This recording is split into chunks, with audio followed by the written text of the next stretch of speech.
गजपति जिलार विभिन्न ब्लॉक रे आज पर्यंत उपांत अंचलवासी अनेक समस्या दे जीवन अतिबाहित करुछंती। केउंठी रास्ताघाट नाही तो केउंठी पानीय जल आउ केउंठी शिक्षा व्यवस्था। आज पर्यंत सबु सुविधा जेमिति लोकों पाखरे अपहंच। एमिति एक गाँ हेउछि गजपति जिला गोसाणी ब्लॉक अंतर्गत सरदापुर पंचायतर जुबराजपुर ग्राम। एही गाँ रे केउ कालरु लोके बसवास करुछंती, किंतु प्रशासन दृष्टि जेमिति आज पर्यंत पड़ी पारि नाही।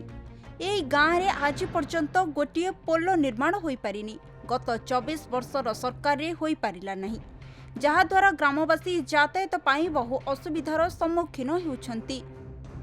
आजिर अभियोगर मुख्य कारण दीर्घ वर्ष वर्ष धरी आमे सेतु निर्माण बा पोल निर्माण पाई प्रशासन को बारंबार जनइले आज पर्यंत कौन फलप्रद होई नाही बा प्रशासन को दाबी जणे आमार उद्देश्य थिला।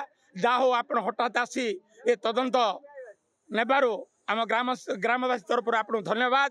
आ ए विषय आमे निकटरे आस्तिले आमर आईन मंत्री तांको मध्य मौखिक भाव में लिखित भाव में जनइथिलु। से माने प्रतिनिधि देले अल्प दिन भितर आमे तमर दाबी पूरण करी बोली कहिथिले। ग्रामवासी समस्त मिलित आनुकूल्य रे ग्रामर चांदा किछि करी अस्थायी पोल गोटे तैयारी होछि।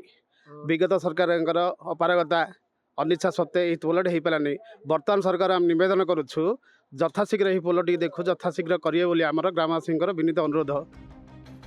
गाँव रे पोल नथिबारु मेडिकल स्कूल कॉलेज यातायात समस्या को नहीं पंचायत कार्यालय ठारू एमितिकी ब्लॉक कार्यालय सह जिला कार्यालय एवं विगत 24 वर्षर सरकार को लिखित दृष्टि आकर्षण करथिले मध्य ताहार कौनसी फल मिलिनी।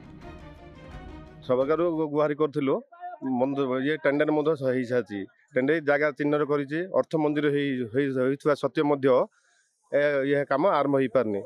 ग्रामवासी सब चांदा करी आम पोल अस्थायी पोल तैयारी करूँ। इंजीनियर पाक जाइलु से अन्य प्रपोजल कर पठे ये प्रपोजल कैंसिल करने सिटिंग एमएलए सब ये अन्य जगह देइछन्ती किंतु पुराना जगह को मना कर देइछन्ती। से काम बंद अच्छी जोटा है पोल दे आम उपकृत ग्रामवासी।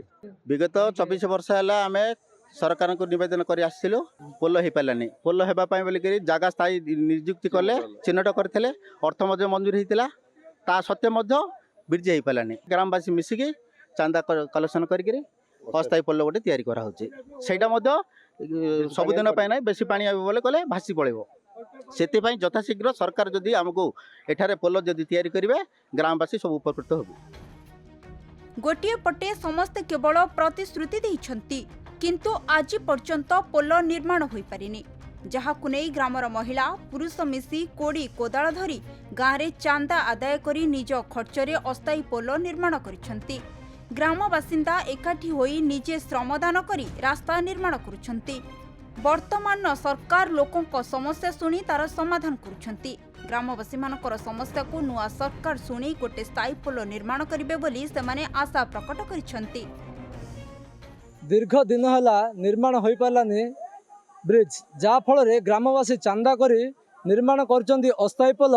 तेबे एभली काहेकि होईछि, जिला प्रशासन रो अवहेला कौन रही? ग्रामवासी दीर्घ दिन धरी पंचायत ऑफिस आरंभ कर जिला प्रशासन द्वारस्थ हेले मध्य सरकारी अधिकारी रही कि मनमालिनी छिड़नी की ठिकादार एवं अधिकारी व्यवस्था, जा फल विलंब होची रास्ता काम। गजपति हेमंत प्रधान, खबर ओडिशा।